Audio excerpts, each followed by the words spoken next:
I would like to call to order the Monday, February 3rd meeting of the City of Monona City Council. Would the clerk please call the roll? Alder Moore. Here. Alder Wood. Here. Alder Rademacher. Here. Alder Bernstein. Here. Alder DePula. Here. Alder Holmquist is excused. Mayor O'Connor. Here. Please rise for the Pledge of Allegiance. I pledge allegiance to the flag of the United States of America and to the republic for which it stands, one nation, under God, indivisible, with liberty and justice for all. Okay, we do not have any minutes to approve tonight. We do, under appearances, I have, do have a proclamation to read, and then Neil, I don't know if you've received anybody else who wants to make it. Okay, I'm going to read a proclamation recognizing February as Black History Month. Whereas Black history has been recognized in the United States annually since February 1926, when Dr. Carter G. Woodson, founder of the Association for the Study of American Life and History, announced the first Negro History Week, and whereas by the 1960s, college campuses began to call for a month-long celebration of Negro history, and in 1976, the first Black History Month was officially celebrated under President Gerald Ford. 10 years later, in 1986, the U.S. Congress, in a joint resolution of the House and Senate, designated the month of February as National Black History Month for the foremost purpose of making all Americans aware of this struggle for freedom and equal opportunity. And whereas the 2025 Black History Month theme, African Americans and Labor, underscores the diverse and significant ways in which labor, whether voluntary or involuntary, skilled or unskilled, has been at the core of the Black American experience, and whereas Africans were brought to the Americas to be enslaved for their knowledge and serve as a workforce, during enslavement, Black people labored for others, although some Black people were quasi-free and labored for themselves, but operated within a country that did not value Black life. After fighting for their freedom in the Civil War, African Americans became sharecroppers, farm laborers, landowners, and then wage earners. African American contributions to the built landscape can be found in every part of this nation. And whereas Black labor also includes the community building of social justice activists, voluntary workers serving others, and institution building in churches, community groups, and social groups and organizations, this work that Black people do and have done has been instrumental in shaping the lives, cultures, and histories of Black people and the societies in which they live, and is integral to understanding Black people and their histories, lives, and cultures. Now, therefore, I, Mary Kay O'Connor, Mayor of the City of Monona, Dane County, Wisconsin, do hereby recognize the month of February as Black History Month and reaffirm the city's commitment to honoring Black Americans by continuing to learn about their past and present contributions and achievements to our city, our state, and our nation. Signed in the City of Monona, Dane County, Wisconsin, this third day of February 2025, Mary Kay O'Connor, Mayor. Thank you, and Thank you for doing that. oh, you're welcome. It's kind of significant right now, Yeah. especially, yeah.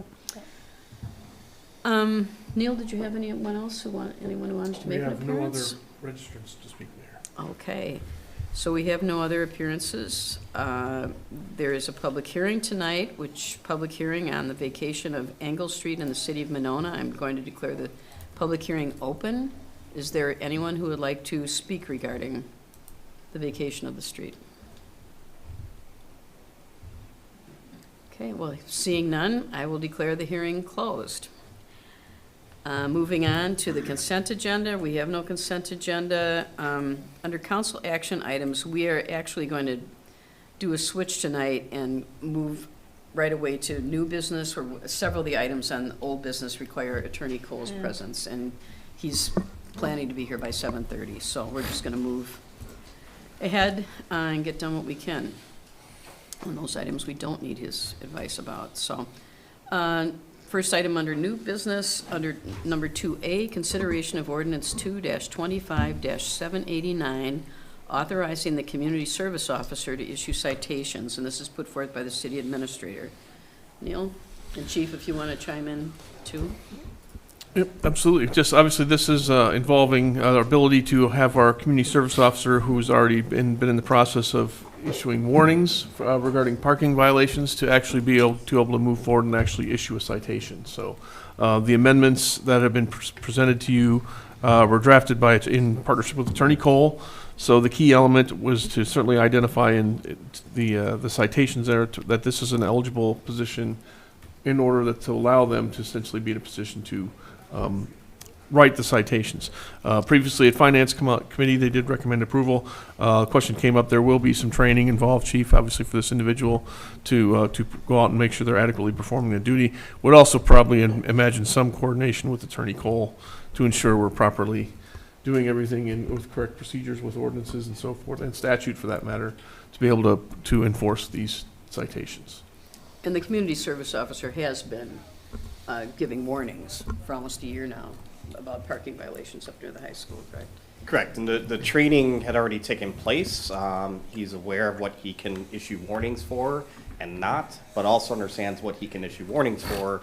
Potentially, this body might authorize him to write a ticket for. So he's already trained. It's just a matter of getting the paper ticket process established for the current community service officer.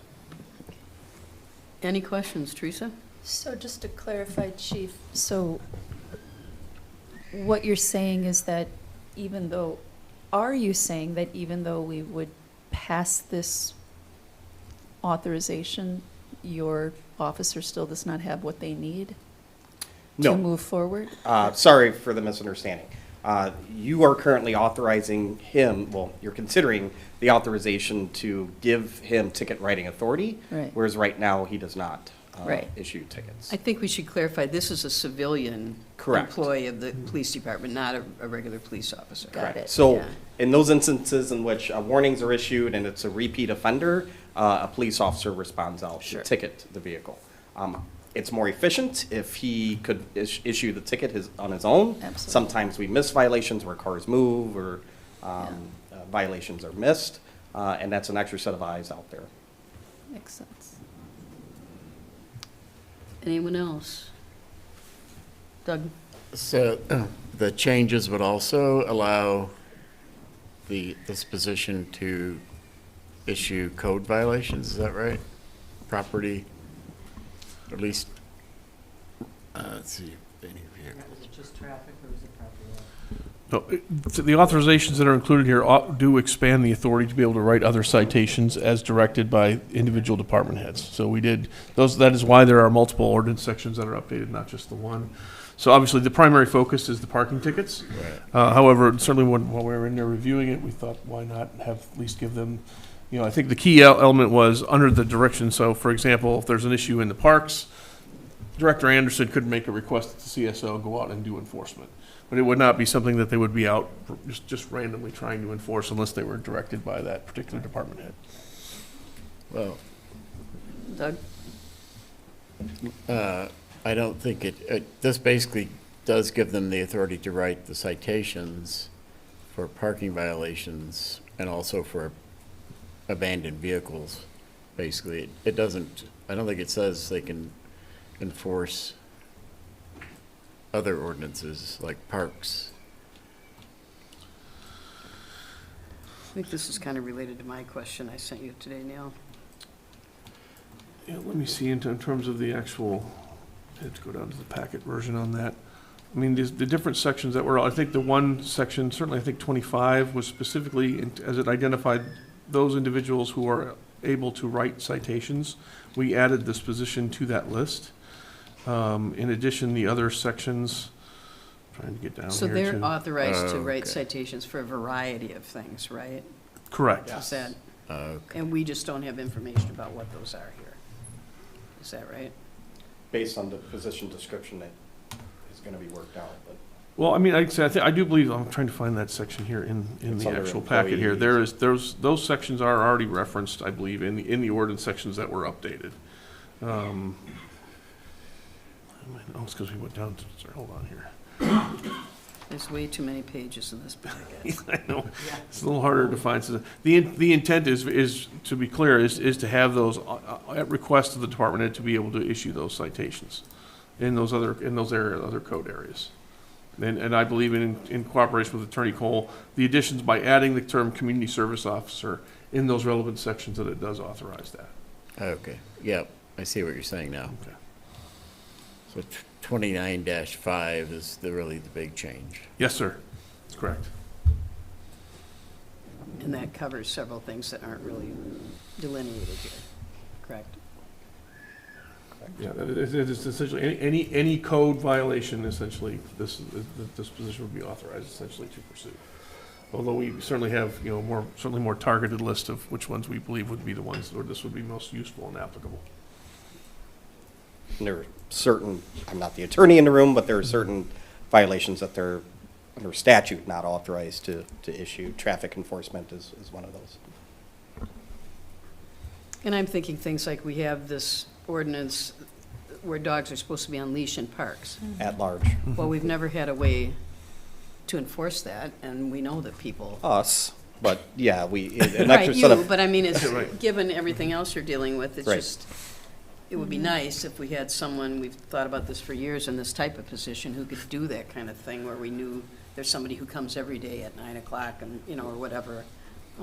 if I may, there are other communities that have community resource or community service officers, and they find them to be advantageous in that they're not focusing on sort of the broad spectrum of ordinances and laws like police officers have to focus on. They're narrowly focused on a set of what I would consider relatively minor in comparison issues, where it's laser focused on dog at large or animal at large. It's laser focused on parking. It's laser focused, so they really have a good understanding of where the problem areas are. Your police officers do as well, but they will have even more so, more familiarity with sort of repeat offenders, problem areas, establish better relationships with the stakeholders so that they can have be part of the process. We do that now, but because our hands are full, as the mayor referred to all these other things that we have to address and deal with, the community service officers,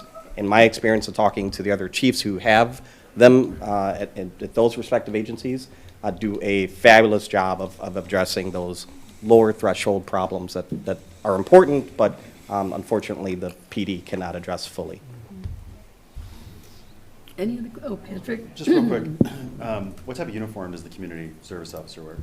They will not be. No. They have a traffic vest that is a City of Monona vest, and they operate what I'll call a civilian car, not a police car, that's checked out from City Hall. It's got amber lights on it, and it's got I think it's got amber, right? Excuse me? Does the vehicle have amber lights on it? Yeah. Yep. Okay, good. Amber lights on it, and the DPW director. It's got a magnet that we put on it that identifies them as a community service officer. Okay. Neil, did you want to? Just an extra comment on that, certainly in terms of conversations with Attorney Cole, we want to make sure that they look like an enforcement official of the city. We want to make sure that they understand they're operating in their official capacity. They will not have a badge and those types of things that we're certainly referring to. But I think it's just in terms of, I think the other thing is knowing that having the ability, these individuals responding to these things, they're also, because of their training, going to be in a better position to realize if they need to contact an officer, it's actually a more elevated situation than they're seeing. They will actually be in a better position, I think, to actually call those resources in, rather than just having to send them out all the time and without knowing how serious the situation is. This individual will actually be in a better position to evaluate that and contact PD if necessary. Yeah, he has a police radio. Okay, that's what I was going to ask. Yeah. Yep. Anyone else? Teresa? Just one thing that came to mind was, at one point last year, this body made the decision to allow residents to have, natural lawns, right? Lawns that were filled with, flowers, in a nutshell, instead of turf grass.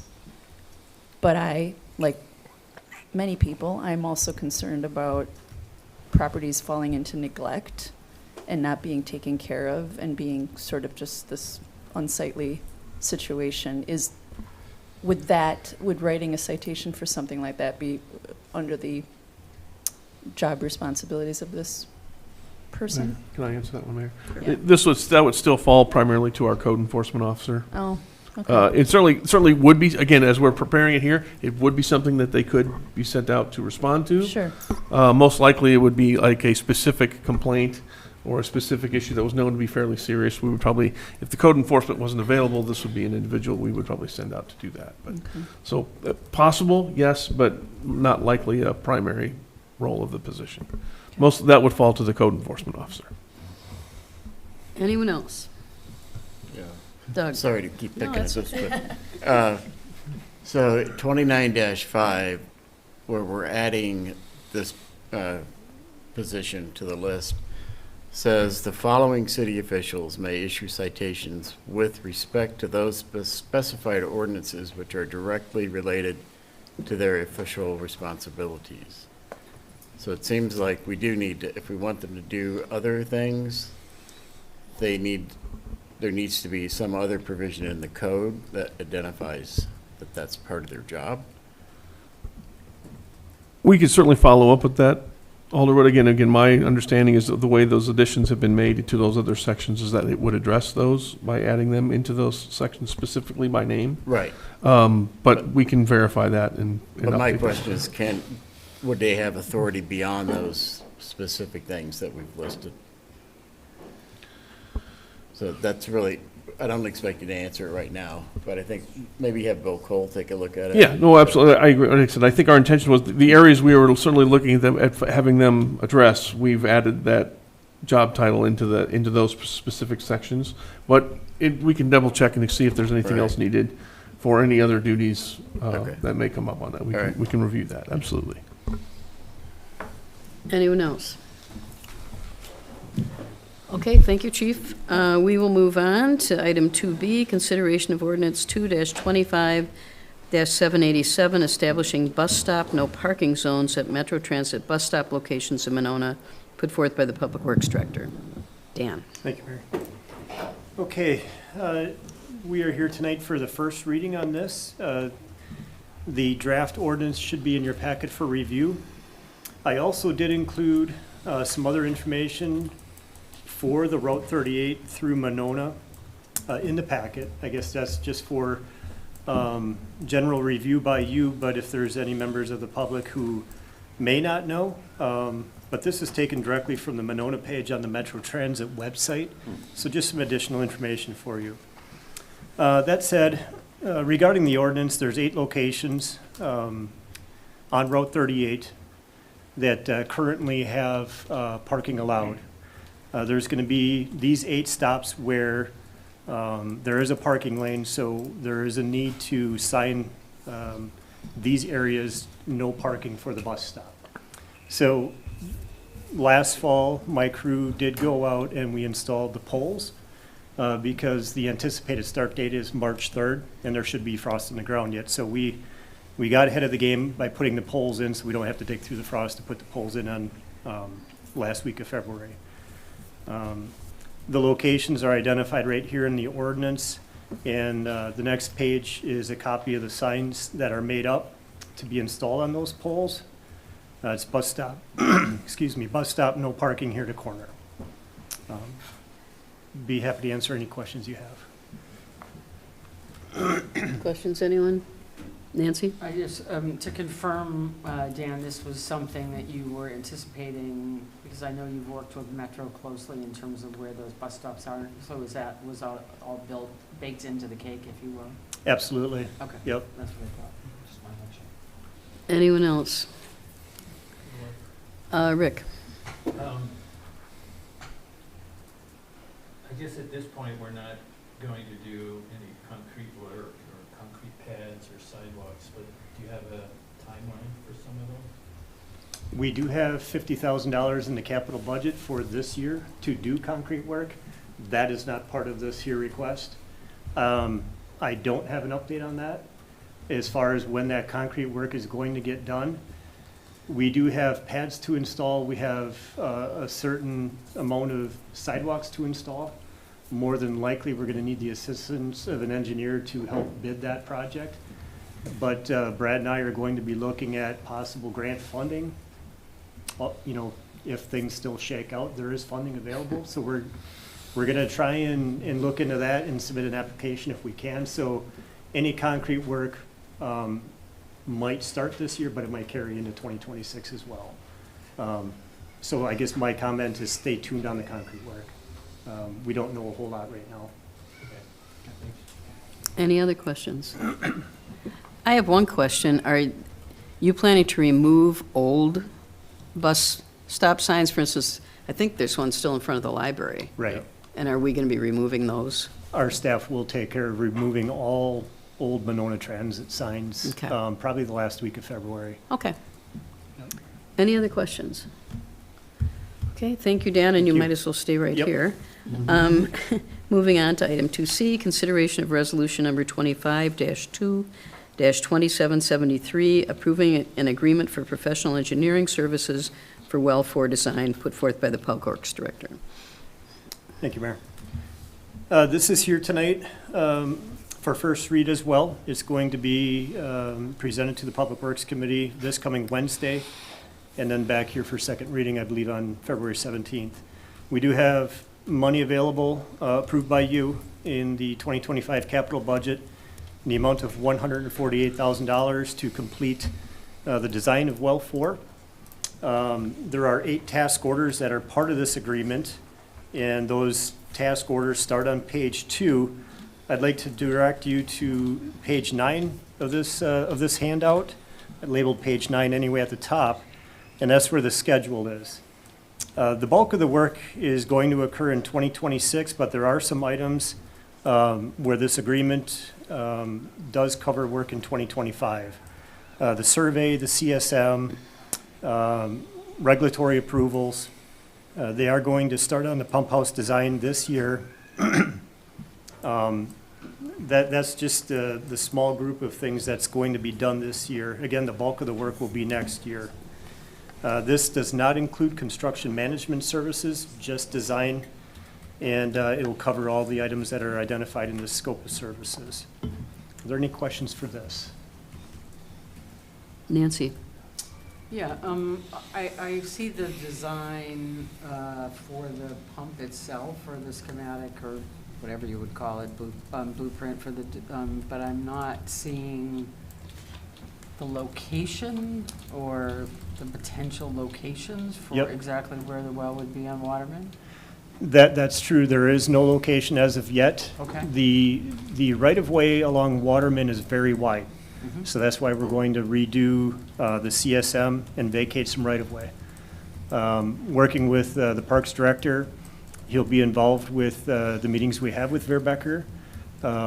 Jake has some ideas that he would like the Parks Board and City Council to entertain as far as making part of the Well 4 project. Mhm. So Director Anderson will be involved with this, but I believe right now the siting will be more so along Winnequa Road in that area, based on some other things the Parks Director would like to do at the park. But nothing's going to be set in stone until it comes through the various committees, and final design will come before City Council, before any type of construction is going to happen. So. Anyone else? Rick? Best case scenario, when would well 4 come online? Best case scenario, I'm thinking probably early 2027. The crapshoot with constructing of a well is the pilot well, the test well. In Wisconsin, the majority of places, once you drill your test well, more than likely you're going to hit water. More than likely you're going to hit decent water, good water. My previous stop, we drilled several test wells, and we couldn't find water. We hit bad water, things like that. But in this area, you know, with all the number of wells in Monona and the Madison metro area, we're pretty confident we're going to find water. It's all around.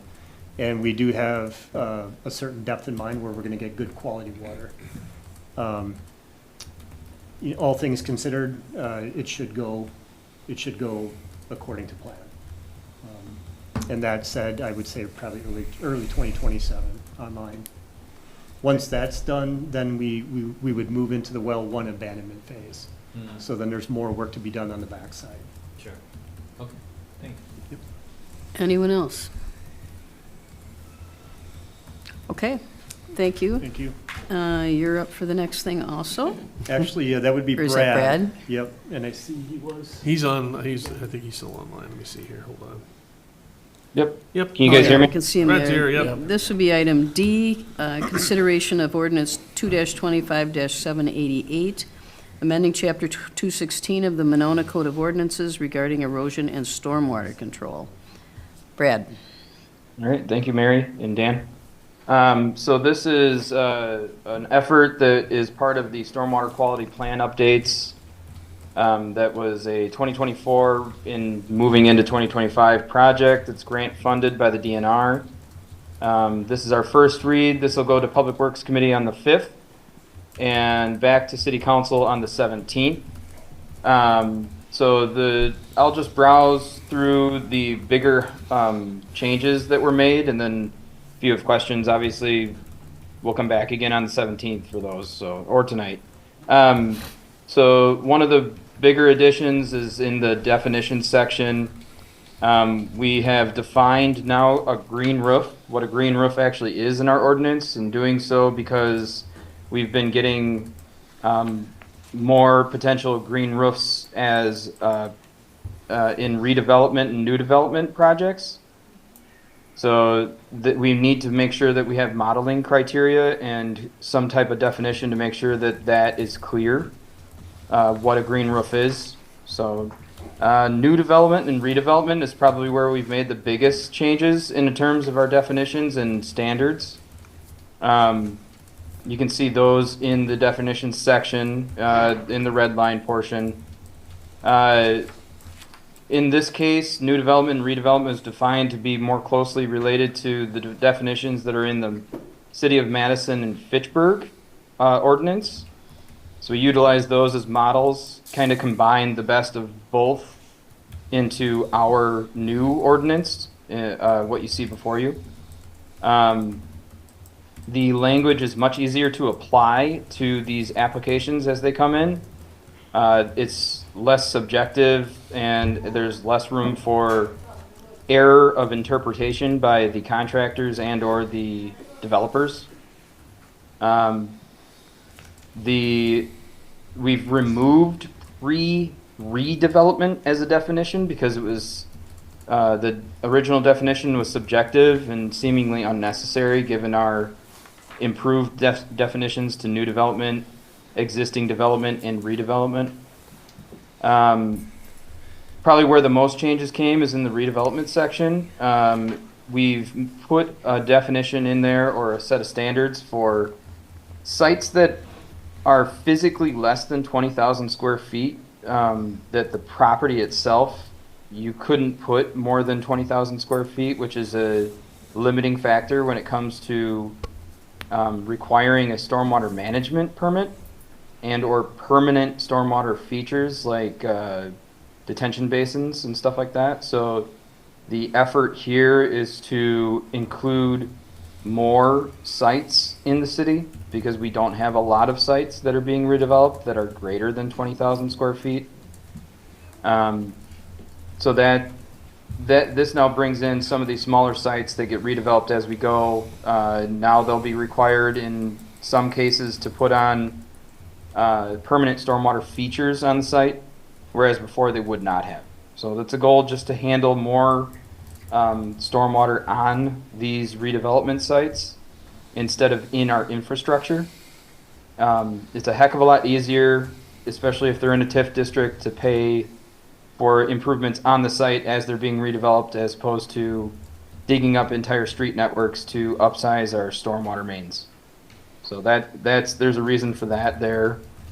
And then in terms of erosion control permits, we've added a standard for requiring of erosion control permits for horizontal drilling activities in the city. So as opposed to before, there was no requirement. Now, if they drill more than 150 linear feet non-contiguous, so a cumulative of 150 linear feet in the city, they will be required to take out an erosion control permit.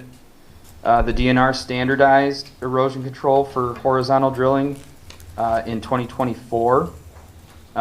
So that standard is now in the books, and we are just trying to make sure we're staying caught up with those efforts, seeing as that's happening a lot more in Monona than it obviously used to, and all over for that matter. And then one of the last items, we changed the frequency and the time period that's required of contractors to report to the city when they've both installed their final installation of best management practices on the site for erosion control. They're required to report to the city so we can come out and inspect it and say, yes, you're good to go. You can move on with your construction activities. And when they finalized their activities on a site. If you look in the old ordinance, some of the language was like, for instance, when you finalized activity on a site, you have to report within a year. That's just, there's I don't know why that was ever in there. That's just a way too long of a time period to go out and do a final inspection on a site. So now they're required to report within, I want to say it's 30 days, which to me is still too long. Usually when I tell a contractor to report, it's, you know, give me 48 hours after you're done with your site and you have everything cleaned up, let me know so I can come and do a final inspection. So, and then one of the other items is we've added the 25-year storm event as a parameter for modeling stormwater management on a site. So things like runoff rate controls, stormwater treatment, things like that. You didn't have to model for the 25-year prior to this. Now you will be required to do so. And that's a fairly significant change because we only required that they did the 10-year as the final one, and then the 200-year had to pass through the site safely. So now they'll have to be showing that they can treat water and handle a 25-year event on the site itself. And that's pretty much it. So if you have any questions, please feel free to ask. Questions, anyone? Is this something we're required to update periodically, or what's the? Yeah, that's correct. The DNR in Dane County make periodic updates to their ordinances, and per Dane County and the DNR's requirements, any local municipality or government is required to have as strict, if not stricter. So basically meet the language that's in their ordinance. So there are a couple of those. They're very minor updates. It's just simple language tweaks that we've done in this version. So we're staying up to date with that though. Anyone else? Okay, thank you. Thank you. Moving on to item E, consideration of resolution 25-2-2772, City of Monona resolution to join the Wisconsin Local Government Climate Coalition, WLGCC, put forth by the Sustainability Committee. Thor, were you going to address this one? Yep, thanks, Mayor. So this is a resolution that's come out of the Sustainability Committee, another opportunity to advance the city's sustainability and climate goals. So back in November, we were joined by a staff member of the Wisconsin Local Government Climate Coalition who presented to the committee the opportunity to join. So WLGCC is just an organization made up of local government representatives that work together to overcome barriers to decarbonization and seek local climate change solutions. So it's just a collaboration, resource sharing. They do some advocacy as well, and help local governments improve efficiencies in their climate action planning and goals. And they have 5 strategic priorities: to decarbonize buildings, to decarbonize transportation, to green the grid, to implement people-centered and climate-smart land use policies, and to promote resilience and natural solutions. Currently there's 23 members, including some of our Dane County peers like McFarland, Madison, Middleton, and Sun Prairie. They came to us first with the opportunity because they had just secured a grant from an organization called ICLEA, Local Governments for Sustainability, to develop a greenhouse gas inventory tool for local governments. And a couple of our Dane County peers are collaborating on that through WLGCC. So membership would also allow us access to this tool and to perform a greenhouse gas inventory for the city of Monona. Monona has, long supported decarbonization, and we have some ambitious climate goals, including our goal to meet 100% of electric needs for city operations with renewable energy resources by 2030, and 100% of all energy needs with renewable energy by 2040. Ambitious goals, and the Sustainability Committee thought that membership in WLGCC could really help advance progress towards those goals, by just working together with these communities that have very similar goals, and that may be further along in the process. To become a member, we just need to pass a resolution that's been approved by the WLGCC. The resolution before you has been approved by them, and then identify a representative to serve as liaison. Other communities use a mayor, an alderperson, a sustainability coordinator, and some even just use a committee member from their sustainability committee, just a citizen. So in the resolution before you, have identified my role, the assistant planner, which currently serves as the sustainability staff person, just for simplicity's sake. There's no fees or dues required to become a member, and there's a pretty low staff time commitment. There's monthly 60-minute meetings for updates and resource sharing. And then there's optional attendance at, there's a work group for each of those 5 strategic priorities, and those meetings are bi-monthly. So most members will join one of those work group meetings, based on their specific community goals. And then it comes with webinars, other learning opportunities, and ad hoc meetings as needed. Again, this was brought to the Sustainability Committee back in November 2024. It's just coming to you now, just the timeline with my leave recently. Tonight is just the first read, and we'll be coming back on the 17th of February for formal consideration. But I'd be happy to take any questions.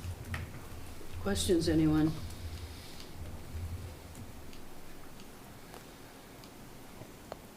Looks like we don't have any questions. Teresa, did you want to say something? No question, just comment that thank you, Thor, for putting all this together, and to the volunteers on the committee that continue to seek out good opportunities like this.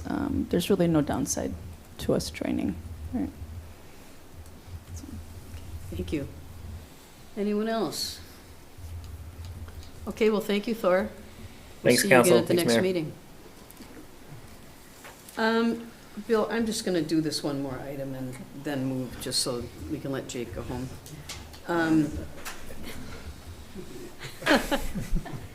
Consideration of resolution number 25-2-2774, amending the 2025 capital budget for construction of a cold storage building at Ohuska Park. This is something that I have wanted to include in the capital budget. It's been proposed by the Park Board as their #1 priority the last couple of years, but the numbers just didn't pan out, and I pulled it out of the proposal again for 2025. But since then, we've received these park impact fees from a couple of our bigger developments, which will provide the funding for almost all of it. So I asked, we really need a building to consolidate our stuff and get it out of the weather, and a place to store the ice rink and a variety of other things. So I asked Jake to put together his proposal again, and it's on the agenda for consideration. So Jake, you want to? Thank you, Mary. You summed it up quite well. This proposal is for design, topographic site survey of the park, and construction for a cold storage facility. Cold storage means it's not heated, so it's not cooled, but it's not heated. This would be off-season storage of ice rink equipment, vehicles, trailers, special event supplies that are currently being stored at multiple locations throughout the city and beyond. So the funding sources are from several areas, and we did have this discussion at Parks Board several meetings ago about the, you know, a pathway for utilizing parkland dedication fees, because we haven't really had them before. If we have had them, we've just used them on the immediate next project. And within the next 5 years, from a parks perspective, without some direction and completion of a master plan for Winnequa Park, or some further decisions and direction on Maywood School and Park, we don't have any big projects proposed, and so I'm comfortable with utilizing those funds for this particular project, because it is probably the most pressing that our department faces, and will help with the efficiency of how we operate. Questions? Yancy? Yeah, Jake, as I think you know, and I know the mayor knows, you know, I first of all, I appreciate, I know initially that you were thinking it was going to be 600,000 as opposed to 550, and I appreciate you taking the pencil back there. Second, I'm wondering what impact, if any, this has on the suggestion. First of all, is it the TIF to the west or the TIF to the east that you would be taking funds from? Mark, you want to address that? And what impact would it have on the TIF, if any? It would have, it's from TIF, the Meriter UW Clinic TIF. Okay. Which is called, I believe, TIF 6. So it's to the east. Meriter and, what's the, UW Hospital, basically they're all paid off. They were actually making excess money that was used as a donor district.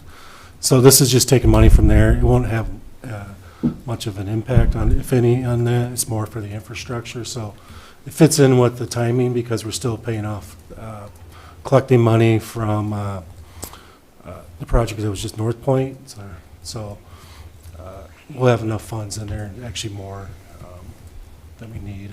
Okay, so it won't change the timing in terms of the No. payoff on the TIF in any way? Okay. We get about 800,000 pre-North Point in there, and that was all just going to TIF 5 for an early payoff, but that doesn't affect that at all. Isn't that TIF a PAYGO TIF? That one is not a PAYGO TIF. Okay. That was Whitehorse, so we pay them to put the road in, and then North Point was actually, we gave them, I think, 800, if I'm not wrong, 890 up front, because of the type of TIF it was, type of developers agreement we had with them. So we paid that up front. We borrowed that money. It's kind of, it'd all be paid back over time. I would just say, as I've indicated to everybody, I'm completely in support of you having a new storage building. And I'm glad you clarified that it's not a cold storage building, because most people do think that means refrigerated. And it will be cold, but it won't be a cold storage building. Suffice it to say, I hope we'll do everything reasonable to even, I know you'll want to, because there'll be other funds available to you. But I hope you'll do everything in your power to keep it under that, because it still seems high to me. Yeah. This project will need to be approved by Plan Commission, so we will ask for support from our elected officials in not having to spend a lot of extra money to be approved by Plan Commission. Okay, well, we don't typically get into money at the Plan Commission, as you know, so. Correct. And that sometimes is the challenge. Right. But I guess what I'm saying is, like, I know, you know, as you know, a lot of the metal type buildings, like you presented in the packet, whether it's Cleary or half a dozen other type companies that do it, typically provide some architectural support or siding support or whatever. And I'm just saying there may be other ways in which we can keep that cost down, and I'd be looking to do that. Hope to see that, because it still seems high. I mean, it's not, and again, I'm not going to get into the weeds with you. I totally support the facility and your need for the facility. It still seems high to me, and I know whenever we can keep it tight, we want to. And obviously, it's going to be a big building, and our community it's going to be a very big, visible building, and the community, which is rightfully concerned about our capital expenses and expenditures. I want to be very be able to say very confidently to the community that, we didn't create the Taj Mahal of storage. I think you get my drift. Again, Yeah. yes, and we have regulatory agencies that we'll have to work with on that. Yeah. Our local regulatory agencies. So Yeah. what we will propose will be as efficient and cost-effective as possible. That's great. Thank you. Teresa? I actually Googled up, like, what is a cold storage building? And my results came back with something to do with refrigeration. So I'm just really wondering, maybe I don't know how to use the search engine. I'm just wondering Neil, do you why wanna- Well, cold storage, it typically refers to a non-heated Okay. building. If it doesn't say it's a refrigerated building, Okay. then it's not a refrigerated. Certainly there are applications where they will use it as a Yeah. cold storage, but Yeah. typically, in terms of to be clear, from an architectural and actual use standpoint, unless it actually says refrigerated, a cold storage means a non-heated building. And we currently do have one right now. Yeah. Public Works Committee, or Public Works Department has a cold storage building. It's right next to their regular building, isn't it? I think? Correct. Yeah. Sometimes I ask questions because I'm looking for guidance on what do I say to people when they ask me. A cold storage building is a specialized warehouse designed to store perishable goods at a controlled low temperature. I mean, I'm not trying to argue with you, I'm just saying that people will think this is a refrigerated building, so What would we I'm be gonna put that out there. refrigerating? Just curious, what would we be refrigerating? That's what I'm wondering. What? I, Like- that's. Well, I think it's semantics, right? Yes. That's why Yeah. I just, All the hams that Park to says? set expectations and to curb public, I think it's just perhaps something we want to consider. Because I would hope the public- misunderstanding is out there. I know, but I would hope the Yeah. public would understand we're not buying a giant refrigerator to store hams. I in. get that, I get that. It's like a storage shed. I don't know. Just Not- yeah. unconditioned storage facility. Yeah. So, okay, so then my next question is, when I'm looking at page 284 of the packet, where it just talks about, the project name, the year proposed, requested, prepared by, and then there's that cost breakdown. Am I understanding it correctly that the cost of the building itself is $350,000, and all the other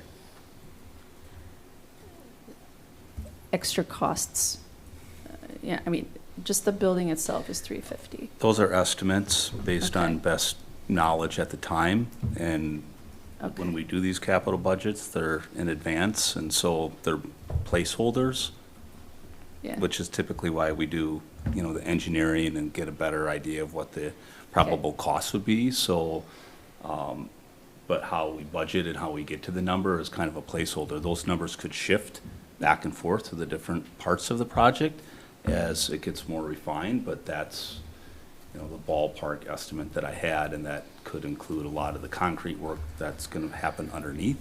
It's kind of hard to kind of where you cut the line between the structure itself and all the things that are related to the structure, like the concrete, bringing electrical into it. Yeah, and that's, you're kind of answering my next questions. And I agree with Alder Moore that, you know, people are just coming out of the referendum, you know, they're expecting us to really control costs. So if someone in the community just goes to Google and searches for 40 by 80 cold storage building, and then you hit the little option that says, you know, shop, what is it going to cost me to go buy one of those? They're going to see different numbers than what. Sure. Yeah, and the numbers they see are, they're different. So An So I internet think- price so I for think the what- cost of materials only, exactly. without labor, So you're without talking design, about without plumbing, regulations, without electrical. access paths. Exactly. Is Exactly. significantly different. Yep. So that would be my response to Thank someone you. that would That's question what. that. That's exactly what I was looking for. Thank you. Rick.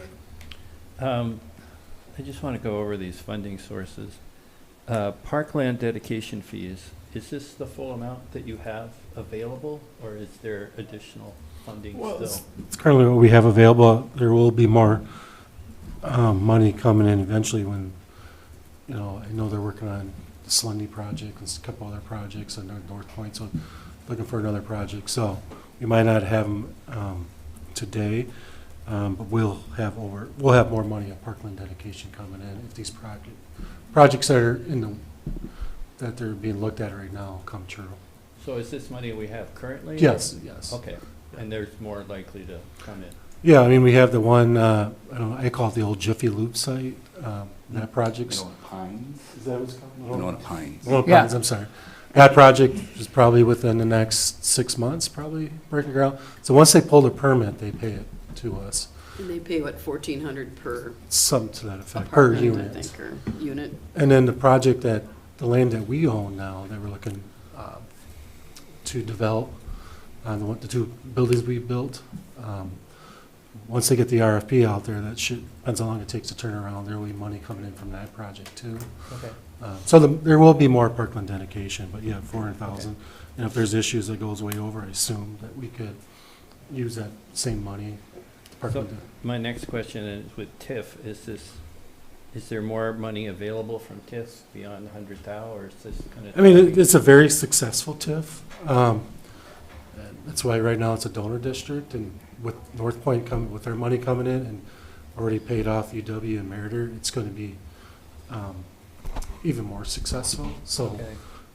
it will build up here in the next couple of years to a big balance Okay. by the time we close it. But So, if we wanted to, we could take more TIF funding and less Parkland. well, the problem with we could use it for paths and a lot of infrastructure works and lighting, but when it comes to the actual physical building, it's not TIF eligible. That's the okay. issue. Otherwise, it'd be a good project because that TIF is very successful. Okay. And then unused capital funds.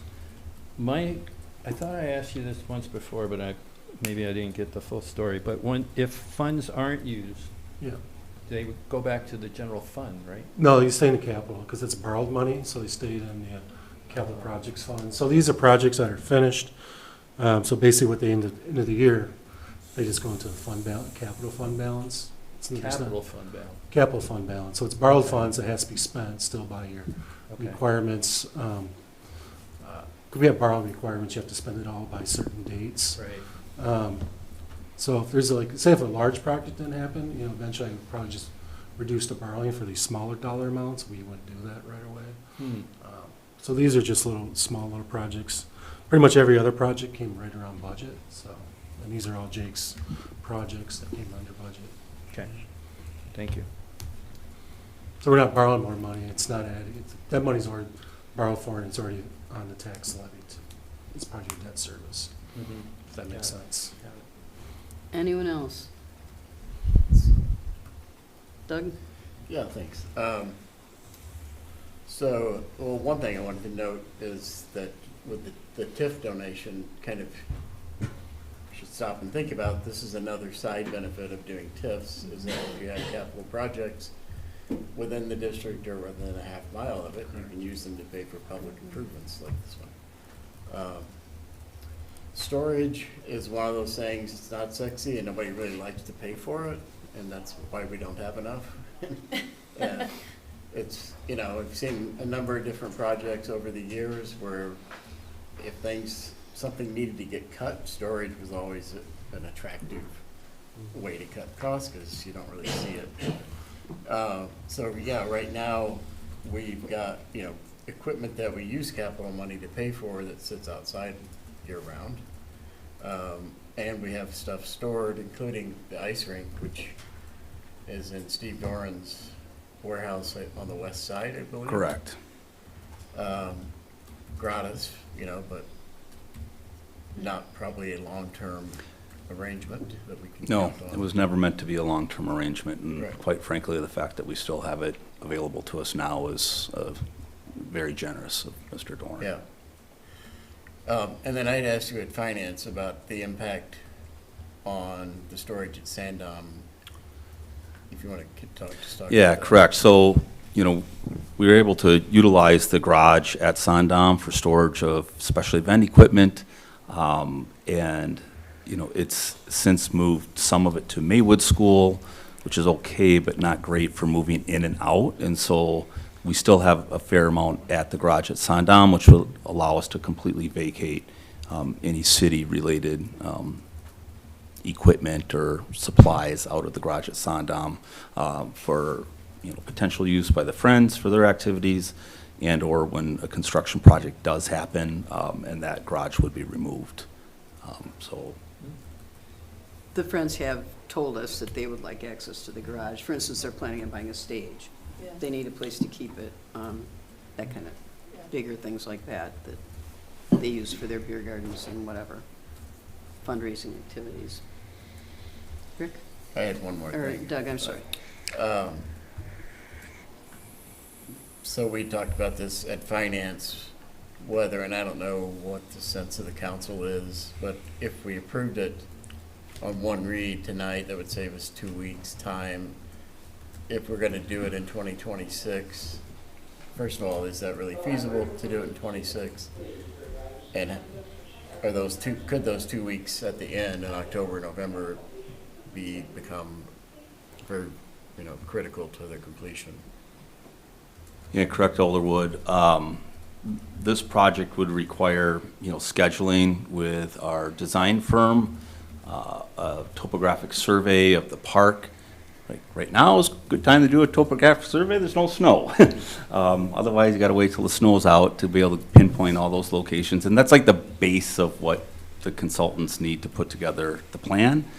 And once that happens, you know, it's going to be a couple months of design approvals by committees before it can be released out to bid. And so we would be looking at, you know, probably best case scenario right now, May, June bid timeline, and then really allow the contractor as much time as possible to complete the project before winter, if we're looking at a 2025 construction period along with design. So it most likely is doable. There's a little bit, of course, up in the air with availability and what's happening, you know, at the federal level and how that's going to impact supply chain logistics for these pre-built structures. But I think the sooner probably the better to kind of keep it moving forward. Rick, you had a question? You done, Doug? Yes. Okay. Just wondered, when you decided to site it in Ahuska Park, were there other sites that you were considering, and how did you come to decide at Ahuska? I mean, Ahuska's in a very commercial district, bordering the Beltline and not having residential neighbors, and so there's, security lighting that goes on these buildings that are dusted on. It's quite big.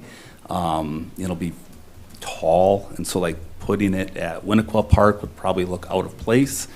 And we'd be accessing it, a fair decent amount. So as far as parks with space, it's really Ahuska and Winnequa. And given kind of the commercial and, not neighbor challenges at Ahuska, it seems to be the ideal location. And it's tucked on the edge where you're not going to get those sight lines from Broadway, to the baseball field or to, the farmer's market or the football field. Okay. Thanks. Anyone else? Okay. Well, I'm not sure what everybody else thinks, but I'll move to suspend the rules and take this out of order. Second. All in favor, say aye. Aye. Motion passes. I'll move approval. Second. All in favor, well, would the clerk please call the roll? Alder Wood, Aye. Alder Rademacher.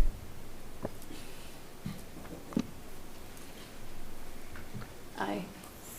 Aye. Bernstein. Oh, sorry, aye. Alder DePuy, Aye. Alder Moore. Aye. Motion passes. Thank you. Thank you, Mayor. Jake. All right, that actually takes care of the new business. So we're going to move back up to old business now that Attorney Cole is here.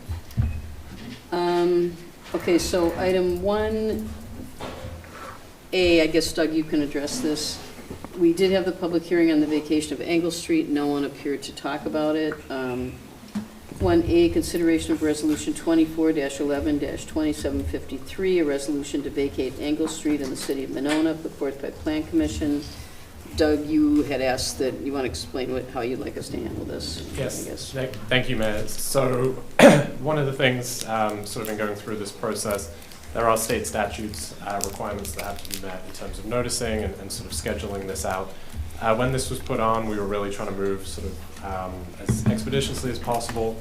I have since been able to speak with the developer who gave me an update of when he's expecting to close on the land and to take control of that, which the latest update that I have is mid-March. And so one of the concerns that was actually raised at Plan Commission when this was seeking recommendation back in mid-January was kind of the sequencing of this and just making sure that I believe the recommendation even includes the language that certainty that the project's moving forward. Of course, we have a signed development agreement.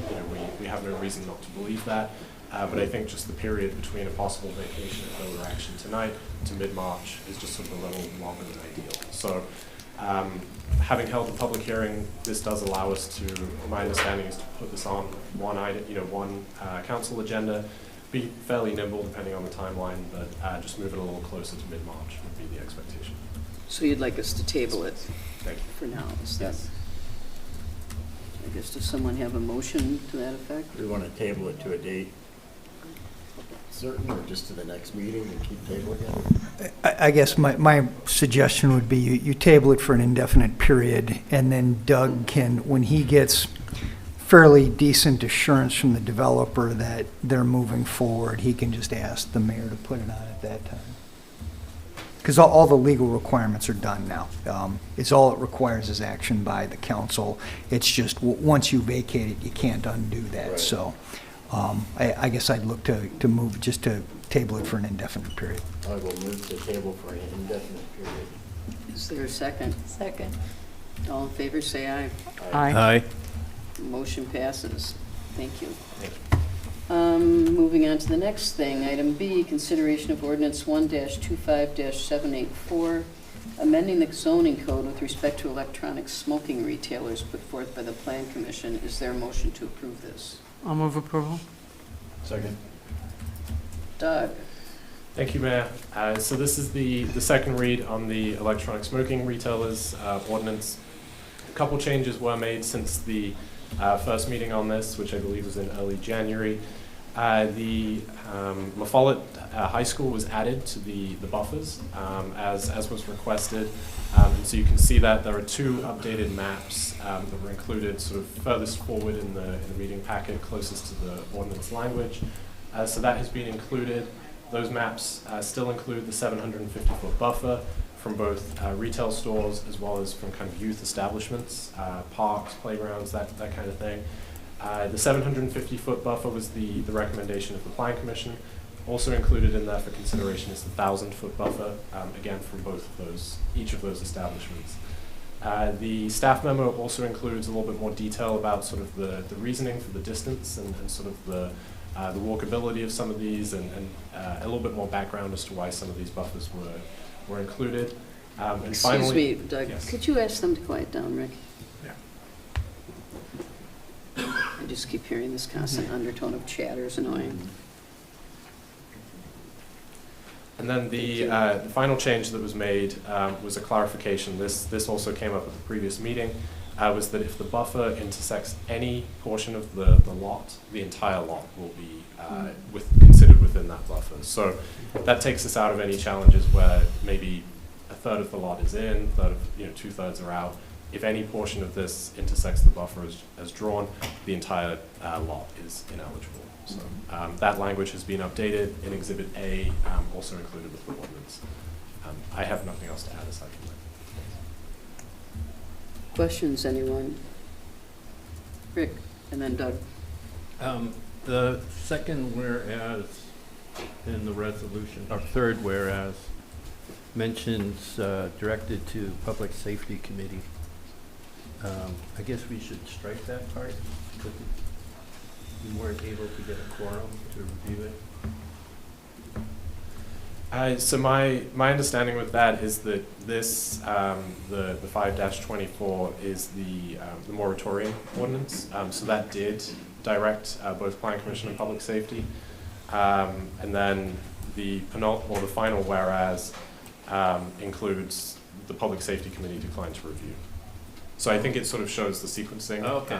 Would be my read of that. The initial ordinance that's referenced there is in fact the moratorium language itself.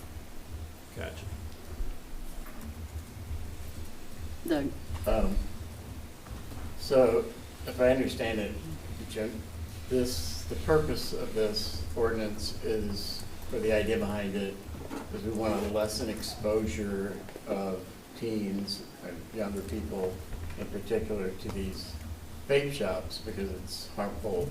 It's been shown that exposure can lead to use. It's harmful to their health. I look at the 750-foot map, and there's still a commercial stretch at the top of just south of Dean on Monona Drive that would not be covered. Yet, if you actually go out there and watch, there are lots of kids who walk from the high school down to McDonald's in particular over their lunch break, so they're going right past there. I mean, I've been surprised watching how far some kids will walk at lunch. I don't know how they do it exactly. I mean, I'll see kids from Maffollet or Senate walking up there as well. So I don't want to propose that we set. I want to be careful how we set the limit, but it seems like in that case, those ought to be covered because our own personal perception. You can go out and watch; they actually are walking past there. And that, sorry. Well, to and from school. It does raise a good point, and actually something that was highlighted to me. These maps are sort of based upon the ordinance. I see this again, depending if council acts on a specific buffer. I see these as dynamic, of course, because if a store closes, things change, and it evolves from there. And that location that you mentioned, just south of Dean, Alderwood. It was brought to my attention, and we still need to investigate if it meets the standards of that, but I believe there is at the southern corner of Dean and Monona, that there may be a store that meets these standards, which would, again, if it were a 750-foot buffer, would probably close that area. But it would just need to be determined that it meets the standards of the retailer effectively. But I see these maps, both the 750 and the 1,000, as sort of illustrative. We certainly plan to put these, online and interactive, based upon action from council. But it's just a good point that these are always changing. These are always evolving. Well, the bubble won't change. The 750, that's not going to change. The locations from which they're measured may evolve if stores open or if other elements, so that store, and I should say, it may not always be evolving. That's an existing store, so part of the inventory here would be ensuring that we have those existing ones categorized, Right. So that where future applicants come in, we would know, and we would have that boundary determined.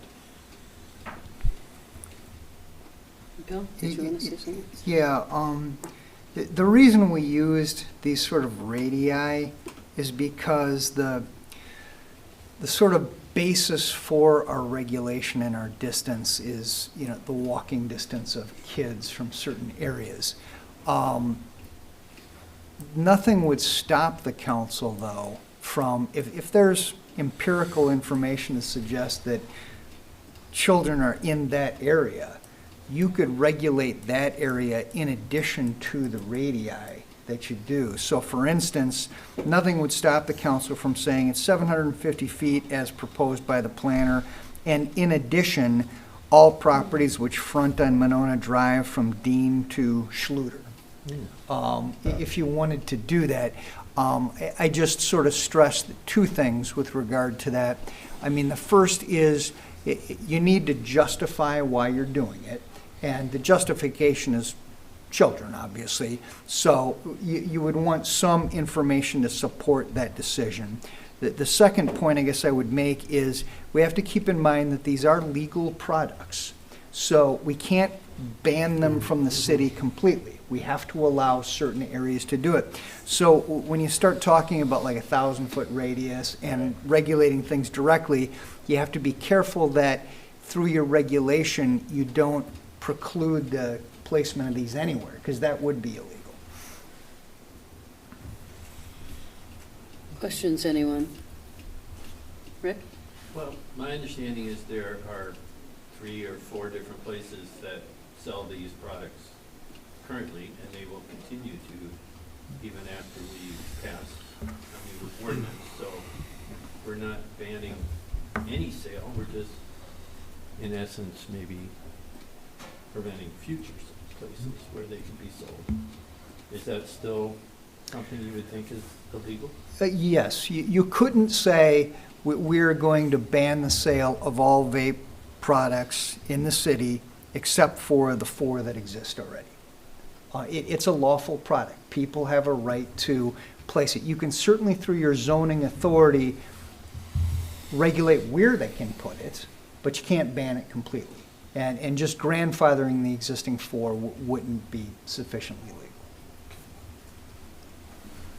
And I might add that it's way more than 4. That's part of the reason why this came up. We have, as you saw in the packet, Rick, that we have a lot of shops, including where we're talking about, we were just talking about the south corner of Dean and Monona Drive, but obviously Quick Trip falls into category 2, because the Quick Trip sell a lot of vaping products, so, which is just on the kitty corner, but we have a lot of shops.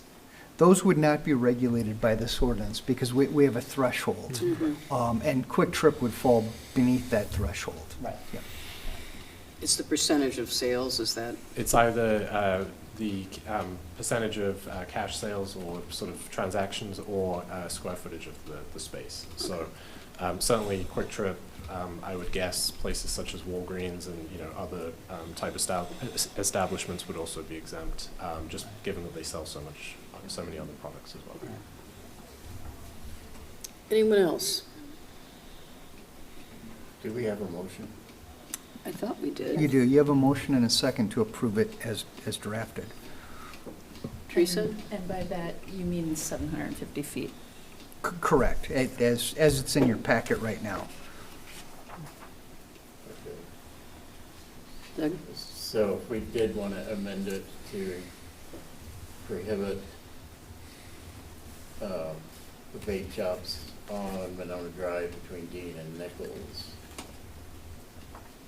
would we, I feel a little uncomfortable doing that on the fly. But do we also need to, before we do that, actually have some staff member go out and verify that, yes, there are kids regularly walking that along there? I think that would be legally prudent. It would certainly help you in the event the ordinance were challenged. We have to keep in mind, we are under the current moratorium is about to lapse.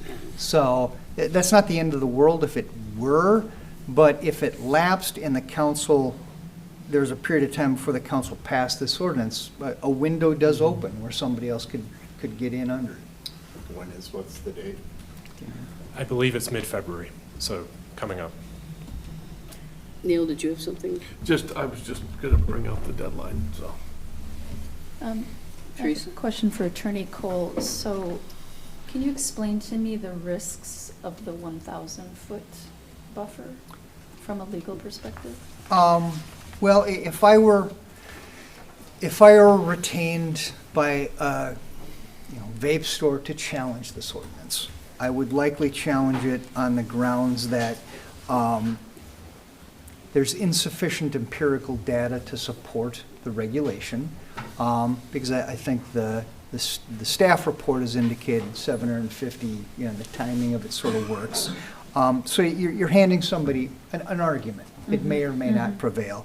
The second concern I would have is if you went to 1,000 feet on the radii, you're drastically limiting the number of areas that are properly zoned and would be outside of that. And I think that you run very close to precluding it outright. I mean, I think the argument would be they might not have precluded it in toto, but they've de facto precluded it. Yeah. Thank you. Yep. Anyone else? Okay, well, if there's nothing else, we'll call the question. All in favor, say aye. Aye. Aye. Opposed? No? Nay. So is that 3-2? Yep. So motion passes. Thank you. Thank you. Let's see, next is consideration of Sorry, can I ordinance. just ask, I'm unclear. I kind of was too. What? We just passed the new regulations, did we not? Mm-hmm. Okay.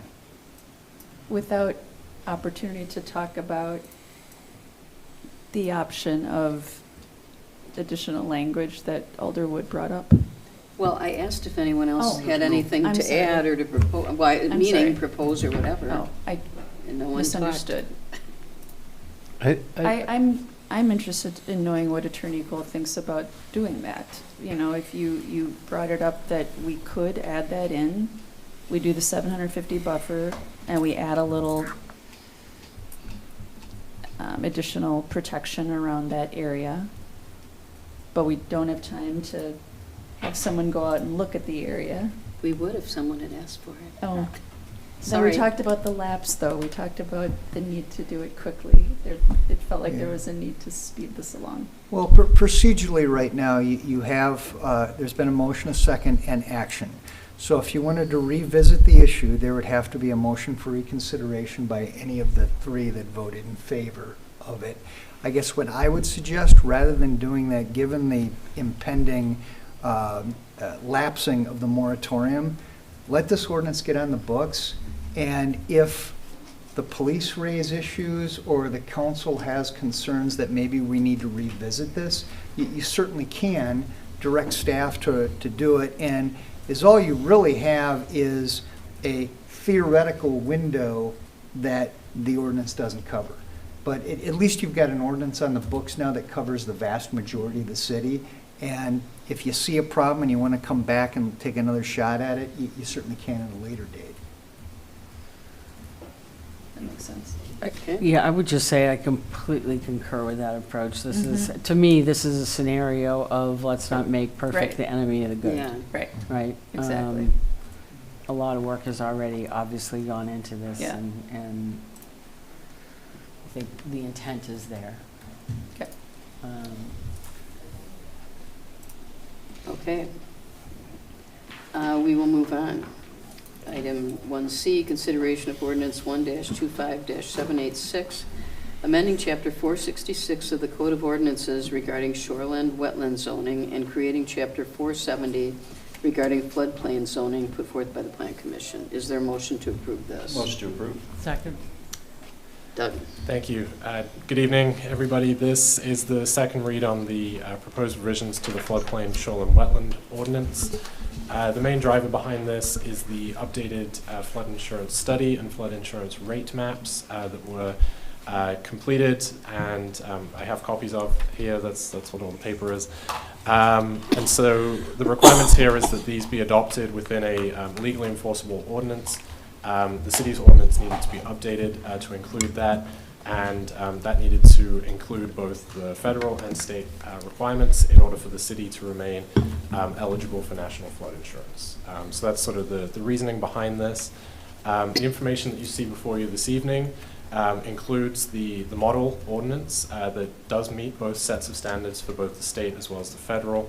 The proposal would be that that be included or created as Chapter 470, that would create that for the floodplain language specifically. You will see in the packet that the model ordinance does not cover shoreline wetland language, and that was one of the recommendations that came out of the Plan Commission, was that this information should be retained so that we don't, if we were to do a sort of straight repeal and replace, that language would be lost. And so in looking at the language of the existing Chapter 466, there is sort of a lot of interconnectivity between the ordinance, and sort of pulling out just the shoreline wetland was going to be difficult. So in consultation with City Attorney Cole, the recommendation was that Attachment B be included, which basically keeps 466 on the books, but defers any floodplain regulatory language to Chapter 470. That will meet the city's obligation for the NFIP, will update the floodplain language, and will keep the shoreline wetlands sort of on the books as well. And I will say as well that we do have model ordinances for the shoreline wetland. That language is not regulated by FEMA, but just by the state, just by the DNR. So we have model ordinance language for that. That has not had a chance to go through Plan Commission yet, but I intend to be doing that sort of in the near future here. So this is almost a, this keeps the ball rolling, keeps us on track for the floodplain, with the shoreline wetlands to come after as well. And certainly, as was just mentioned with the vape as well, there can be changes to these ordinances. We are allowed to do that. We do need, for the floodplain, we would need both FEMA as well as state approval, and this is sort of the minimum. So any additional changes would need to be more restrictive than what is proposed here this evening. So with that, I'm certainly happy to answer any questions. Questions, anyone?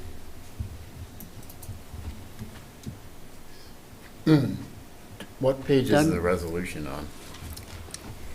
It's in ordinance 81. What did you say, 81. 81, okay. I can get the darn thing.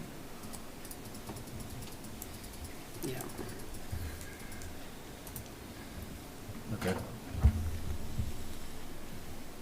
So this is, just to add to this is not an ideal way to do this, as Doug says. We're operating under this darn deadline from the DNR.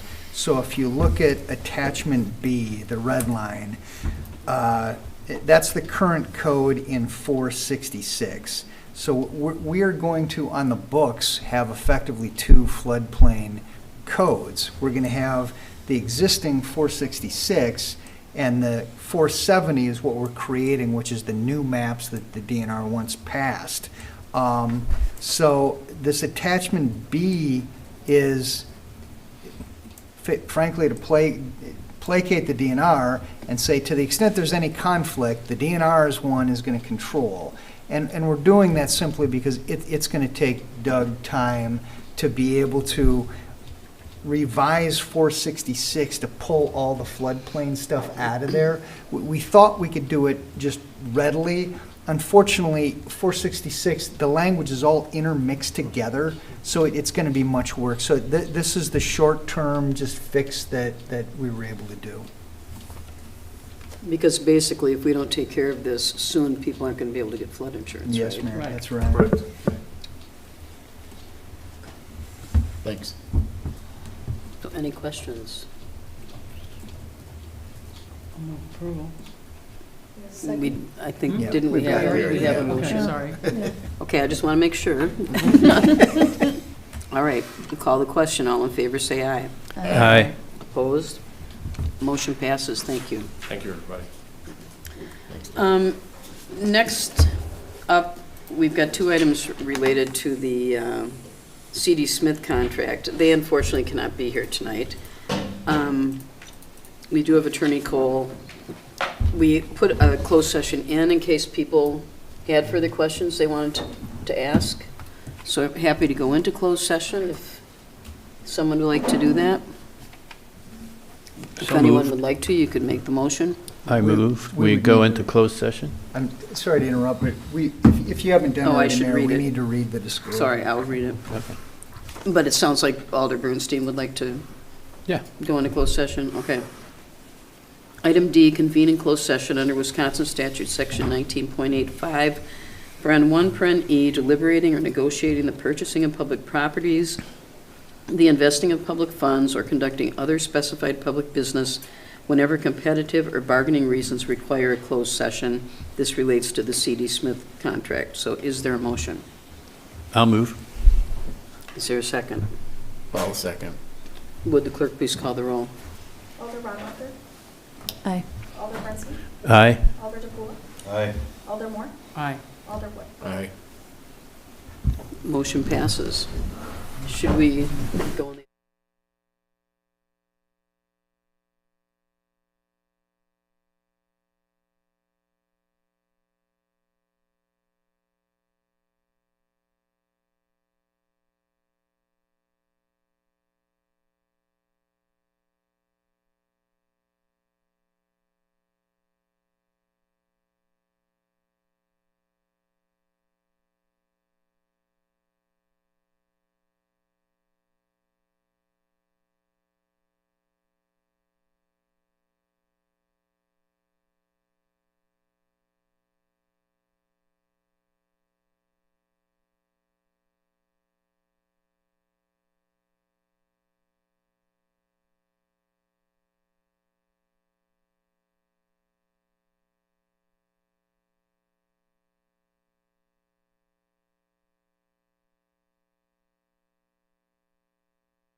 Present.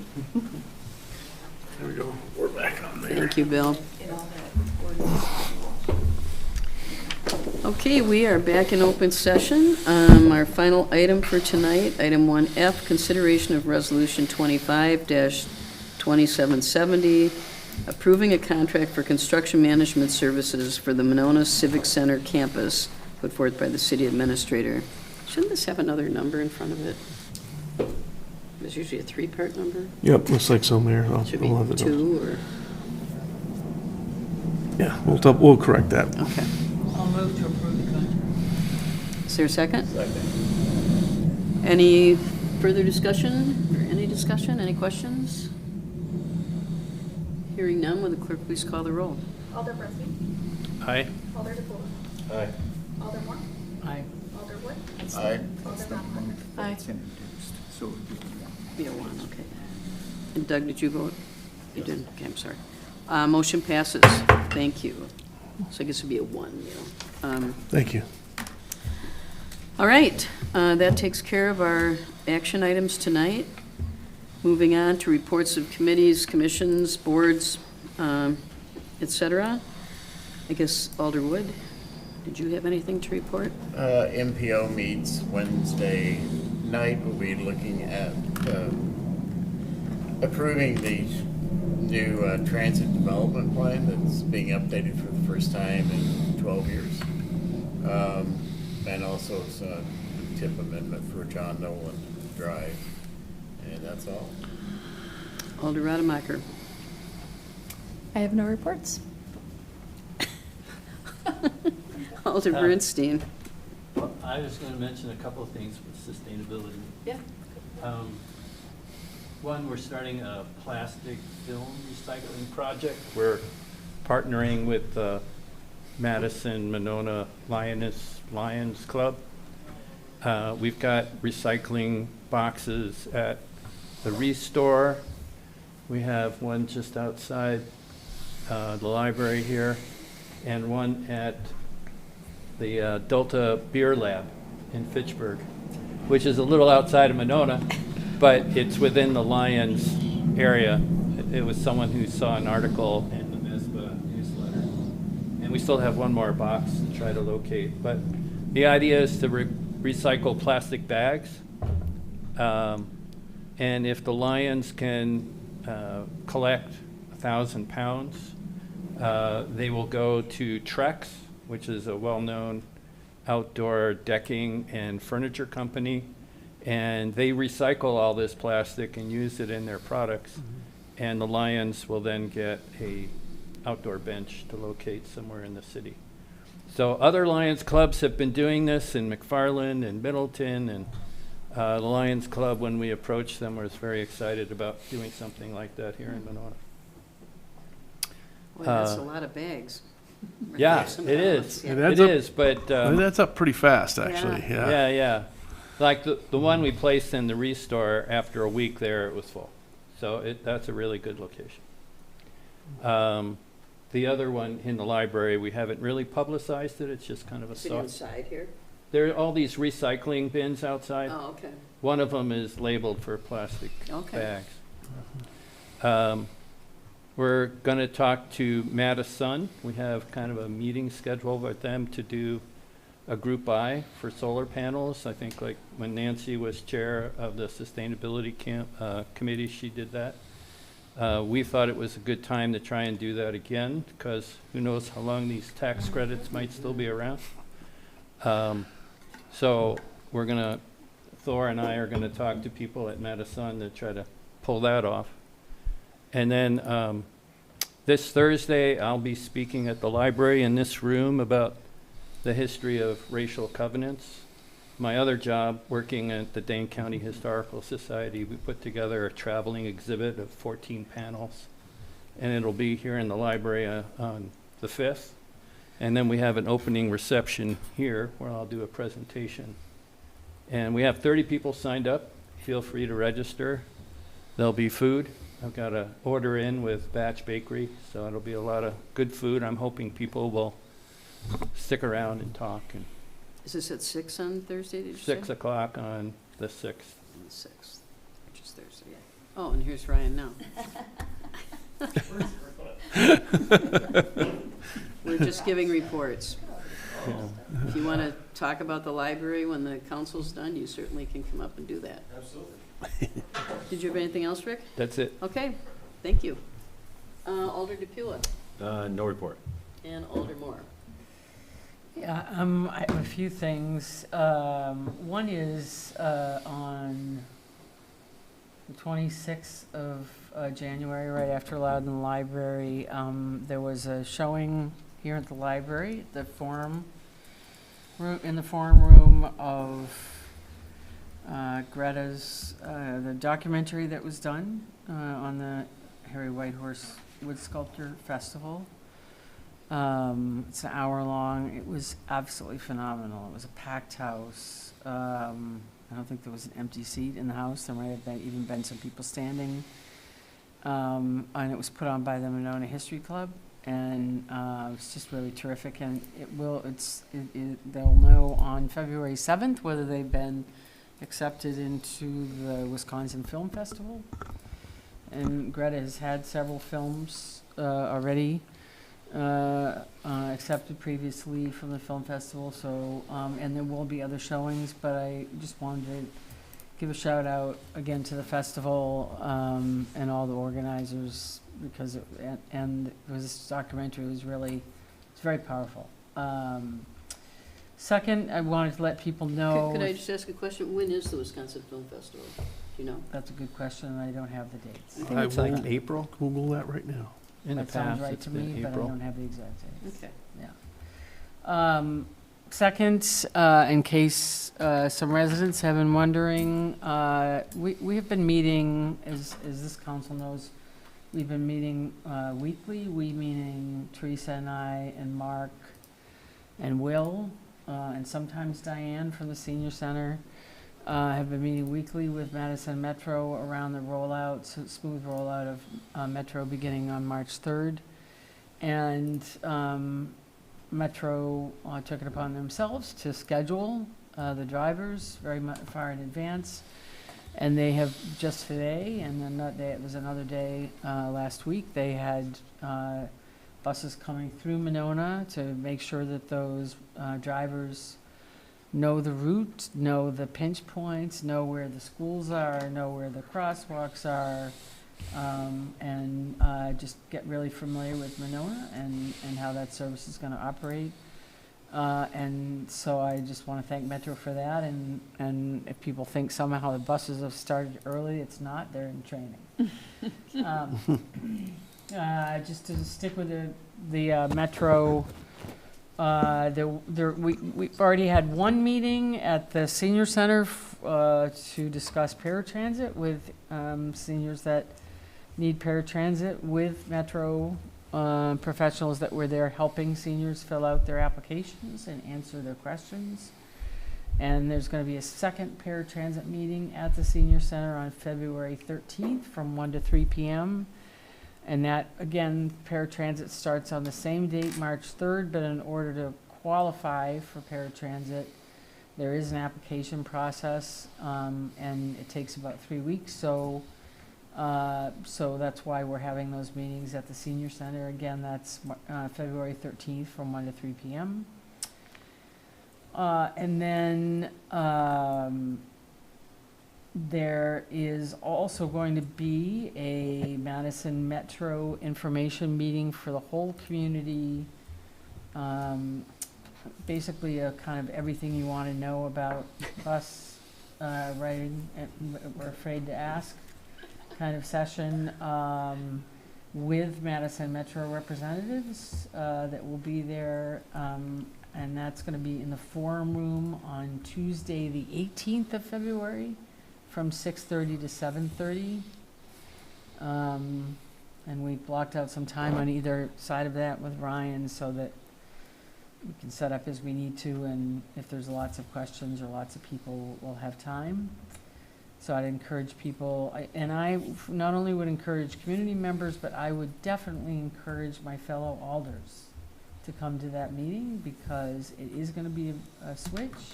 It's unlikely that you're not going to hear about it in the community.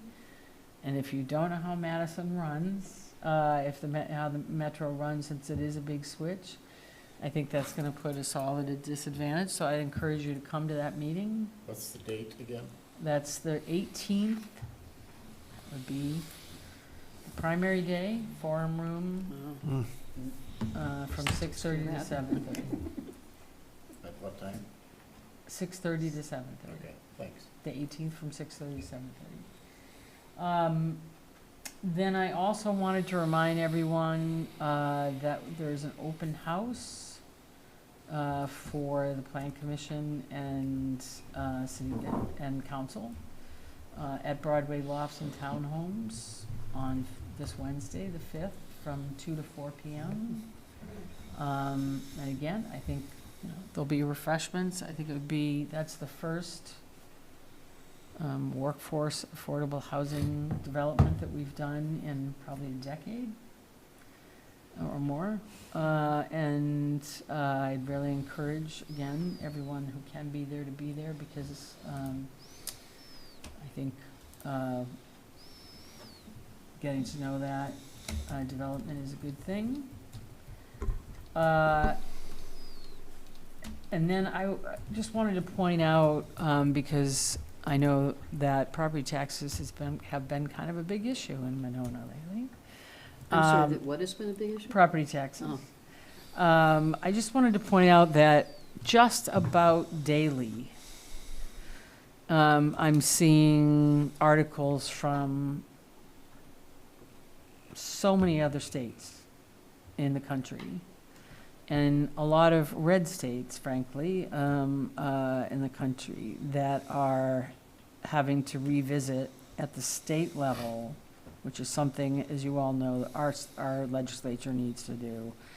But I'm talking about Oklahoma, Nebraska, Texas, Florida, Kansas. I mean, a lot of states who are really up against a wall with the property taxes.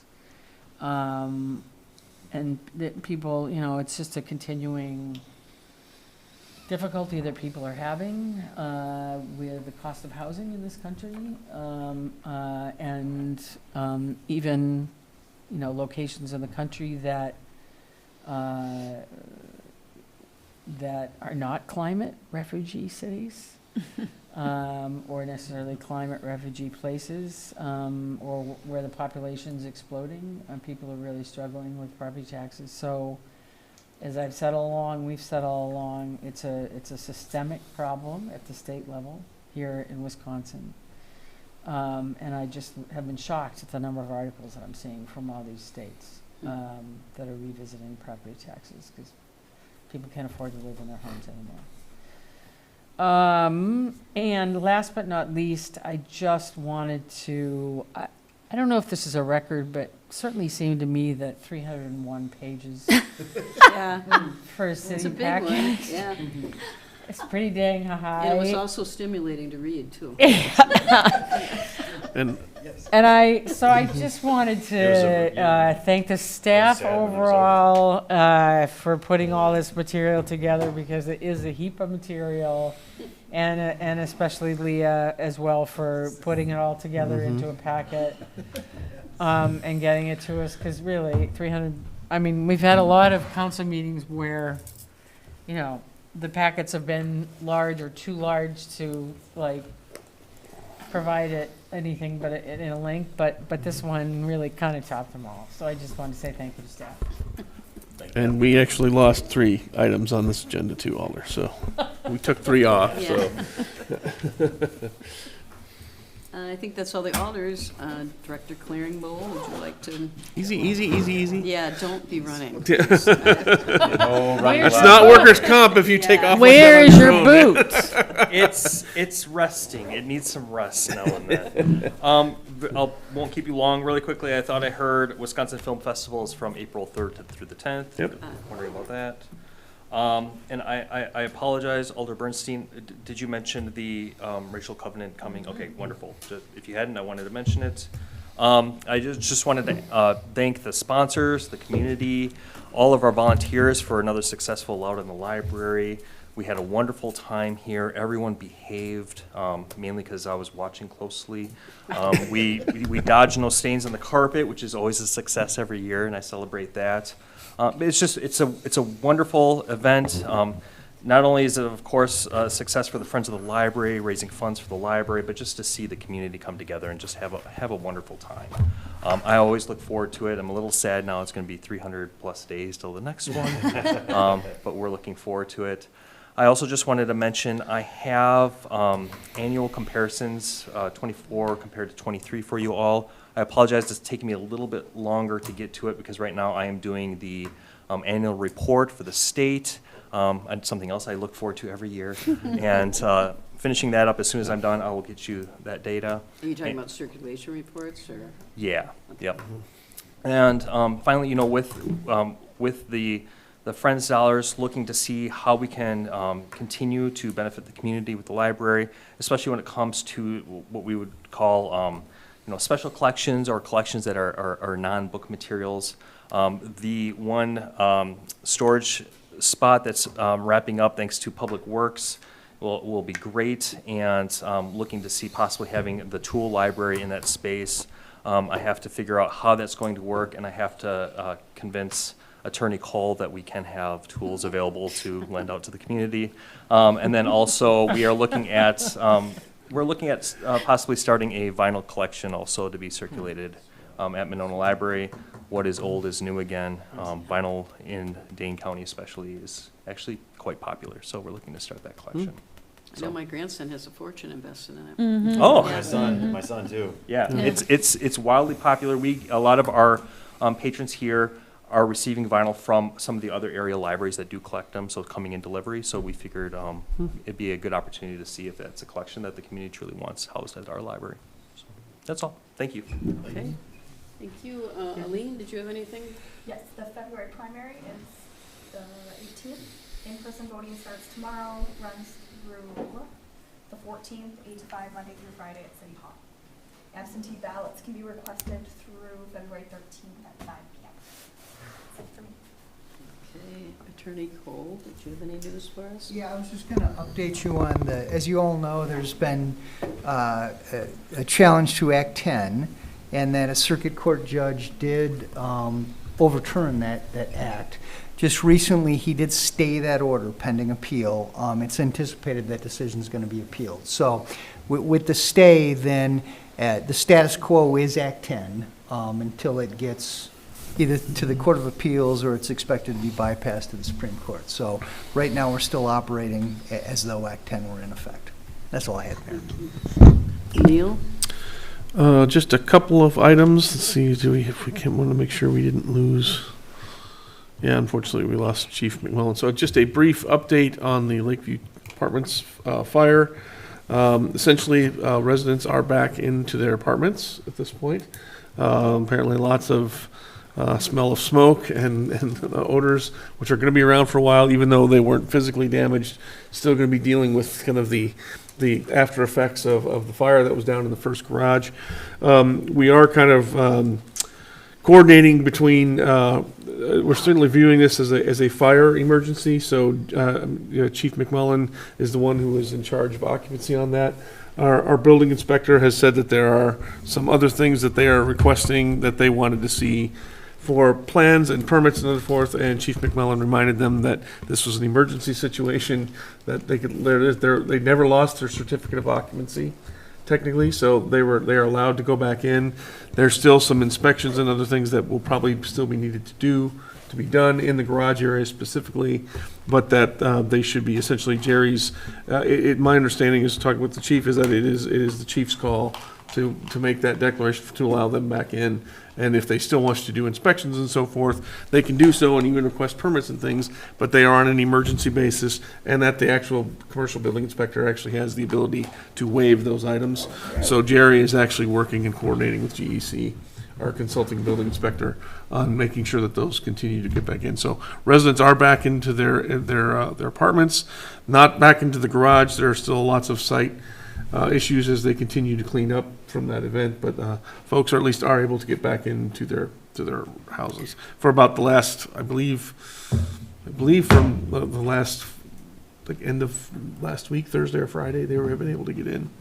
So not ideal, but a difficult situation. Yeah, there's a reason there's fire codes. We'll end off with that one. That's so, I think compliments to the department for handling it as well as they did. So if anyone has any questions or hear anything, there is an on-site manager who's aware of everything, and we're directing any residents' questions to that on-site manager. But if Jerry has any specific code-related questions, he's certainly available to take those. We did have a staff helped with a listening session from Representative Sheila Stubbs and Senator Cal Royce, but this was a week ago, last Monday, here in this room regarding the Abundant Life session. Mayor was there. I think the chief was there. He's gone. Patrick was there for Patrick was there for a little bit while, so we did have some attendance. A wide array of comments, I think, were thrown out, as putting it mildly. So I'm not sure if there's hopefully some things that there were certainly the public officials that were there at that meeting, I think certainly were very attentive and listening to see if there was any interest in possible solutions on moving this forward. Obviously, no silver bullets or magic to solving an issue like that, but they were certainly well attended. This room was probably at capacity, had standing room only for a while, so at least we're happy that we could assist with hosting that listening session. Mayor and I completed a presentation to the Dane County Cities and Villages Association on our referendum. So it was actually us with City of Madison, Fitchburg, and then Middleton were the other communities who participated. Interesting to see the similarities as well as some of the things that were a little different. This is going to continue to be a topic of a lot of discussion for Wisconsin municipalities going forward. I've personally had at least 2 other communities that have reached out to us directly to ask us questions about how we did our campaign and the information we did. So probably something that's going to be continuing throughout 2025. I suspect we're going to continue to get that. I think some of the communities watching that presentation definitely are thinking about doing that. Oh, next year absolutely. too. Yeah. Several of those Dane County communities certainly if not 26, it's certainly on the radar for 27 are coming forward. I think it's going to be several of those. Emergency operations plan has been drafted. It has been sent to the Public Safety Committee. We did not have Mr. Larry Reed was unfortunately out, and he's kind of the expert on these things. So we're kind of waiting for Larry to review the draft. But that is hopefully will be coming forward to council in here in the coming weeks. Just a quick update. Having very good staff is happy to report very productive conversations with the Monona Community Festival. In terms of getting kind of all of the things organized and ready to go. We feel very good that we're in January, early February, and we are at the point that we are. Certainly we're happy to report Mr. Brian Henry's been very, very great to work with, very positive, very collaborative. So we're reporting very good things. Hopefully going to be having that agreement put together for like the facility use agreement and then some of the extras. Hopefully pulled together on that, hopefully by the end of February, I would like to see. Yeah. So we're excited and very appreciative of all the work that Brian and all of our volunteers have been putting in on that effort to date. And then just one last reminder that the MESBA is hosting an EDGE meeting this Wednesday at 8 to 9:30 a.m. here in this room. Yep. So that's all I have, Mayor. Thank you, Neil. It's a lot. I just have a couple things. I think you all, if you've checked your email later today, Leah sent out reminders about committee members' terms coming to an end in April, and the usual checking list of who those committee members are that you're for the committee chairs, not the co-chairs. But we'd like you to check with them and talk to your staff member, and if anybody has an issue with any member in terms of attendance and that kind of thing, occasionally we have things like that, and you'd rather not see them reappointed, please talk to me about that. And otherwise, we'd like you to have the list of who would like to be reappointed, assuming they're okay with you, as well as who doesn't, to me and Leah by March 15th, so that we can make sure out there Alder Moore and I have talked about how we're going to handle this at the reorganization meeting, and so that the reappointments are on that agenda, and we can start publicizing openings for those who are not going to continue. So again, that's March 15th. And then I actually Mark and I sat in on a Metro meeting today for it was for the community, I can't remember what they called it, but it was all the communities involved with Metro, Verona and Sun Prairie and whoever, which I think they have quarterly maybe. Anyway, it was kind of interesting. They were talking about, and looking back, I'm assuming this is since they started the BRT route, but they said that the routes that are covered by BRT are up 20% since the start, and the system overall is up 10%. That's fantastic. I'm assuming that was for last year. So, yeah, pretty exciting news. So, there are no appointments tonight, and I think the last thing is adjournment. Would anybody like to make a motion? Nobody wants to go? Okay, Teresa moves and Rick seconds. All in favor, say aye. Aye. Opposed? No. We are adjourned. Thank you.